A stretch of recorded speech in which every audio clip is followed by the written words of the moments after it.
Assalamualaikum warahmatullahi wabarakatuh. Perkenalkan, nama saya Anindya Rahma Melani dengan NIM 1405622023. Program Studi Pendidikan Sosiologi A, Angkatan tahun 2022, Fakultas Ilmu Sosial Universitas Negeri Jakarta. Kali ini saya akan membuat video analisis tentang topik rahasia keberhasilan sistem pendidikan Finlandia tanpa PR dan ujian. Nah, sebelum kita masuk ke pembahasannya lebih lanjut, di sini saya akan menjelaskan maksud dari dibuatnya video ini.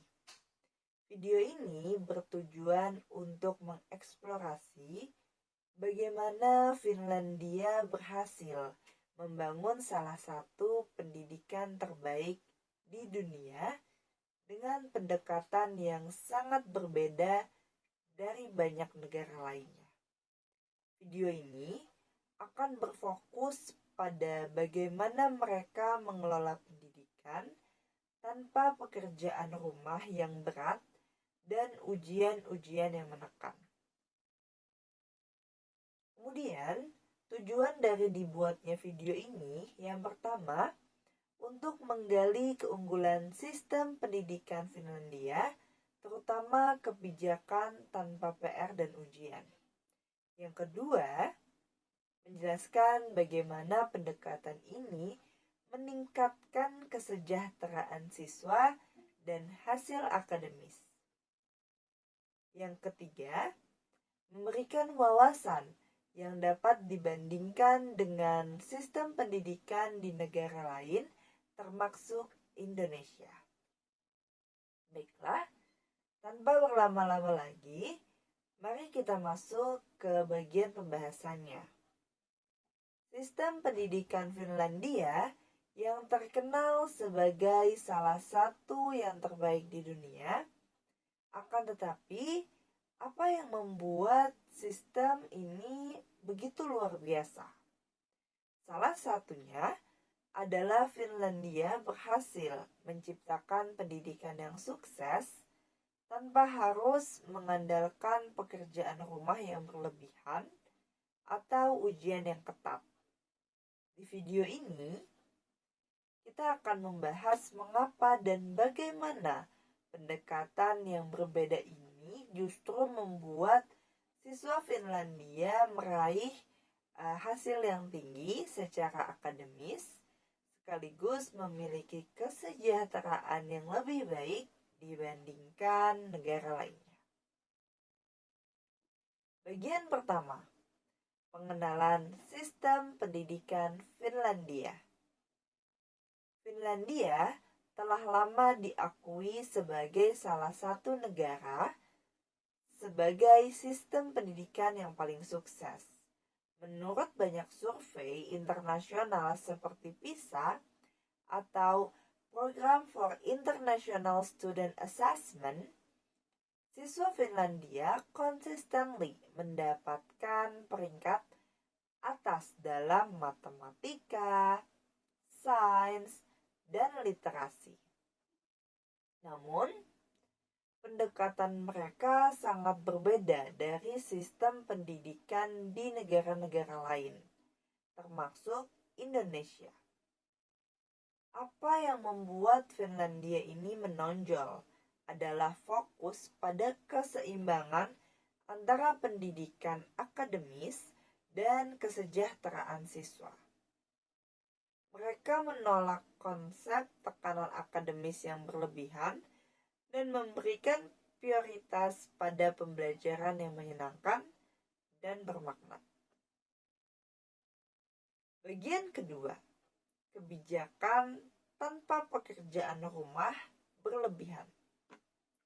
Di Finlandia, siswa ini nggak dibebani dengan pekerjaan rumah yang berlebihan. Sebagian besar sekolah dasar hanya memberikan PR dalam jumlah yang sangat sedikit, atau bahkan tidak sama sekali. Fokus mereka adalah pada pembelajaran di sekolah, bukan pekerjaan di rumah. Mengapa Finlandia ini memilih pendekatan seperti ini? Karena Finlandia percaya bahwa siswa belajar lebih baik ketika mereka memiliki waktu untuk bermain, beristirahat, dan mengembangkan minat mereka sendiri di luar sekolah. Mereka juga berpendapat bahwa belajar tidak harus selalu formal. Belajar itu juga bisa terjadi saat anak bermain, anak mengeksplorasi alam, ataupun anak berbicara dengan orang tuanya di rumah. Itu juga termasuk belajar bagi Finlandia. Contohnya, SD di Finlandia, siswa hanya diberikan PR yang mungkin membutuhkan waktu pengerjaan itu 10-20 menit untuk setiap minggunya. Jadi bukan setiap hari. Ini dilakukan dengan tujuan agar siswa bisa belajar dengan lebih fokus selama di sekolah. Sementara di rumah mereka bisa bermain, berinteraksi dengan keluarga, atau melakukan kegiatan yang lebih disukai, seperti membaca buku ataupun berolahraga.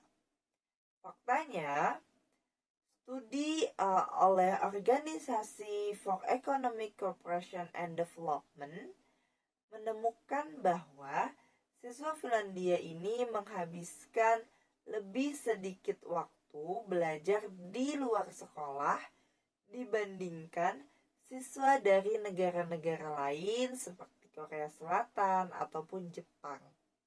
Namun, mereka ini tetap bisa menduduki peringkat atas dari segi matematika, sains, dan literasinya. Meskipun enggak banyak PR di dalam negara Finlandia ini, prestasi akademik mereka ini tetap sangat tinggi. Dan hal ini membuktikan bahwa sedikitnya pekerjaan rumah tidak mengorbankan kualitas pendidikan sama sekali. Kemudian kita masuk ke bagian ketiga, yaitu minimnya ujian dan fokus pada pembelajaran bermakna. Salah satu hal yang mencolok dari sistem pendidikan Finlandia adalah minimnya ujian standar. Siswa Finlandia hanya menghadapi satu ujian nasional besar, yaitu di akhir sekolah menengah atas. Selain itu, tidak ada ujian tes formal yang terus-menerus dilakukan seperti yang sering terjadi di negara-negara lain. Lalu, bagaimana siswa ini dinilai? Gitu. Nah, Finlandia menggunakan metode penilaian formatif, yang berarti guru lebih fokus pada memberikan umpan balik secara terus-menerus kepada siswa daripada hanya memberikan nilai aja gitu pada saat ujian. Nah, penilaian ini didasarkan pada keterampilan praktis, pengembangan pemahaman, dan kerja sama tim, bukan hafalan ataupun pengukuran melalui angka aja. Nah, pendekatan ini memastikan siswa tidak belajar hanya untuk lulus, tetapi belajar untuk paham, belajar untuk berpikir kritis, dan juga belajar untuk mengaplikasikan pengetahuan-pengetahuan mereka ke dalam kehidupan nyata. Ini membantu mereka semua menjadi lebih siap untuk menghadapi tantangan di dunia kerja dan di dunia kehidupan sehari-hari di masyarakat tentunya. Baik, selanjutnya kita akan masuk ke bagian keempat, yaitu fokus pada kesejahteraan siswa. Nah, selain berfokus pada pembelajaran yang bermakna, kesejahteraan siswa menjadi prioritas utama dalam pendidikan di Finlandia ini.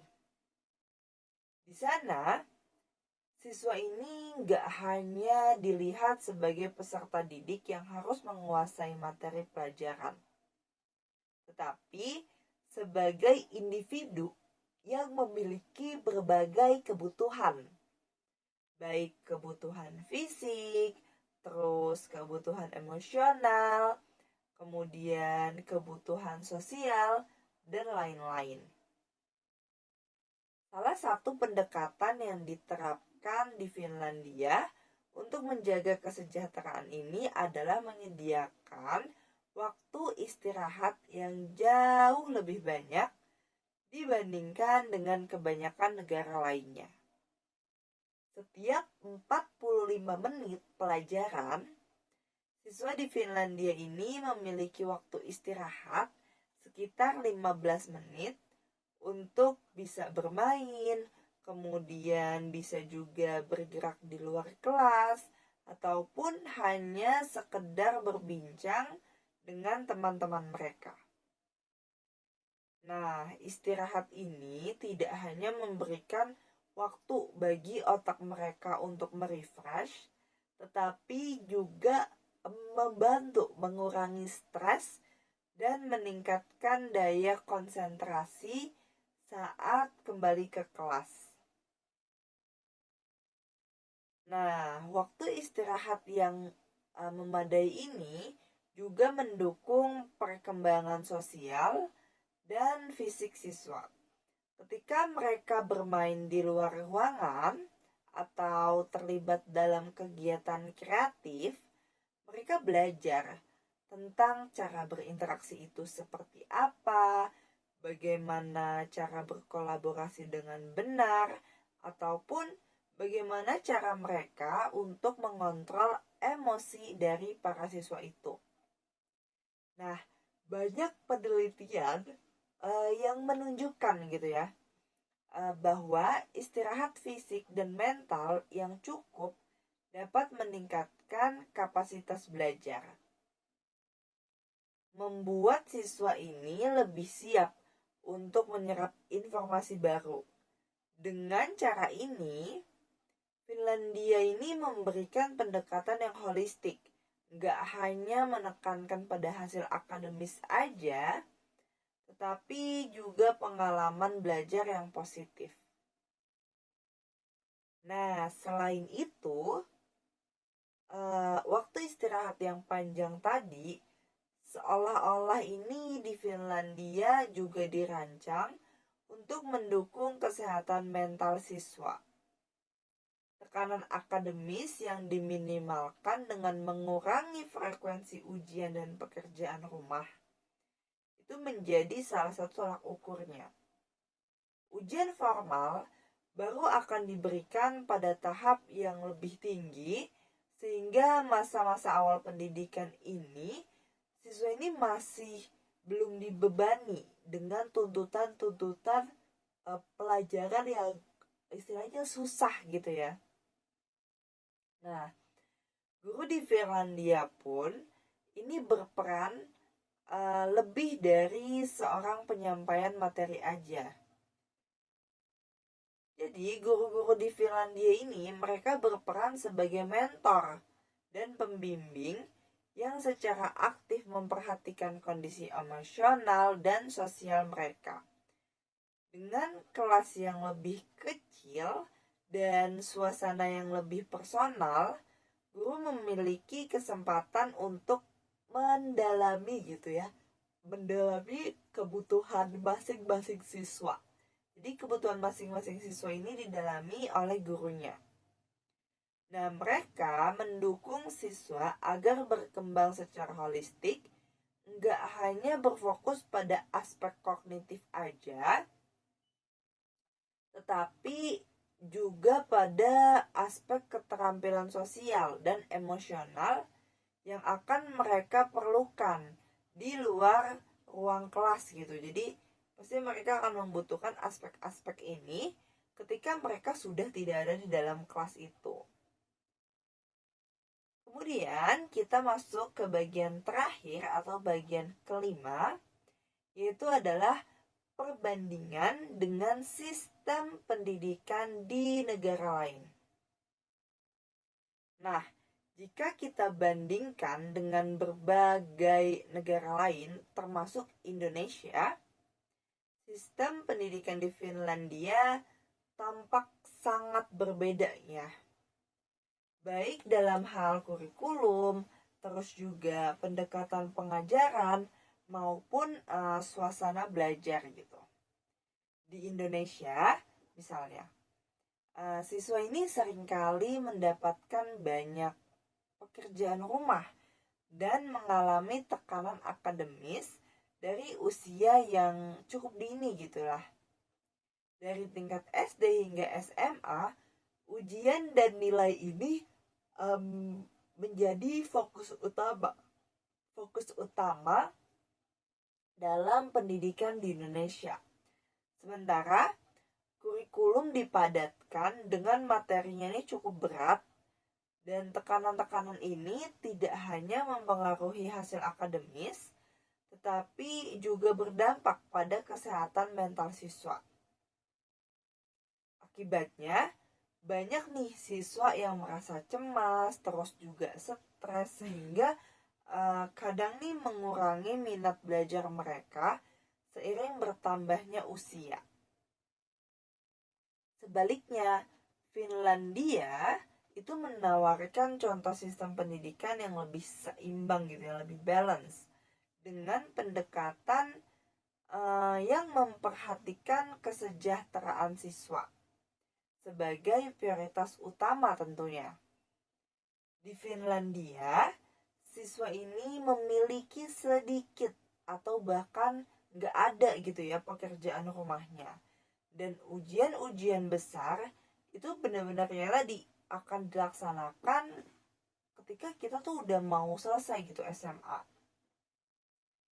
Nah, di Finlandia ini sejak dini sistem pendidikan di sana juga lebih menekankan pada pengalaman belajar yang menyenangkan dan pengembangan karakter ketimbang hasil nilai semata gitu loh. Guru-guru di Finlandia diberi kebebasan untuk menyesuaikan metode pengajaran yang sesuai dengan kebutuhan kelas. Dan waktu belajar yang tidak terlalu padat memungkinkan siswa menikmati waktu istirahat yang cukup.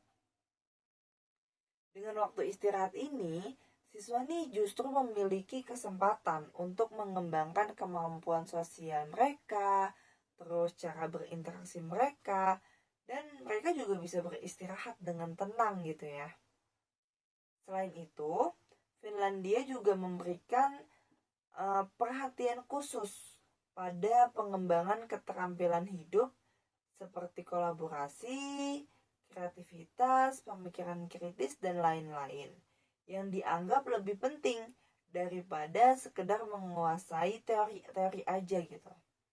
Nah, sistem ini telah terbukti efektif di mana siswa Finlandia ini gak hanya unggul dalam internasional, tapi juga memiliki tingkat kepuasan dan kebahagiaan yang tinggi gitu. Hasil ini menunjukkan bahwa pendekatan yang lebih humanis dan berpusat pada siswa justru akan menciptakan generasi yang tidak hanya pandai secara akademis, tetapi juga siap menghadapi tantangan hidup dengan cara yang positif dan kreatif. Pendekatan seperti ini memicu pemikiran yang lebih dalam memberikan ruang untuk kesejahteraan siswa serta mendukung potensi mereka baik secara individu ya di masyarakat gitu tentunya. Mereka bisa lebih bahagia, mereka bisa lebih sehat, dan mereka tentunya akan sangat siap untuk terjun ke dunia masyarakat yang sangat kompleks. Nah, dari penjelasan-penjelasan tadi dapat disimpulkan bahwa apa yang kita pelajarin tentang sistem pendidikan Finlandia ini telah menunjukkan kepada dunia bahwa pendidikan yang lebih baik bagi siswa itu nggak hanya melulu tentang nilai, tetapi bisa juga diwujudkan dengan memberikan keseimbangan yang lebih baik agar terciptanya uh, hasil dari akademis yang baik dan hasil dari tingkat emosional atau kesejahteraan siswa yang baik. Nah, dari situ kita belajar bahwa apa yang dari kita tahu tentang sistem pendidikan Finlandia ini dapat kita renungkan bagaimana sistem pendidikan kita terutama di Indonesia itu dapat diubah untuk memberikan keseimbangan yang lebih baik dan lebih humanis gitu lah. Jadi mungkin sekian saja gitu ya video analisis dari saya gitu, pemaparan analisis video ini. Terima kasih bagi yang sudah mendengarkan. Semoga analisis tentang sistem pendidikan Finlandia dapat memberikan inspirasi bagi kita semua untuk berpikir lebih dalam tentang bagaimana pendidikan ini bisa lebih menyenangkan, pendidikan ini lebih bisa efektif, dan pendidikan ini bisa lebih seimbang. Terima kasih, kurang lebihnya mohon maaf. Wassalamualaikum warahmatullahi wabarakatuh.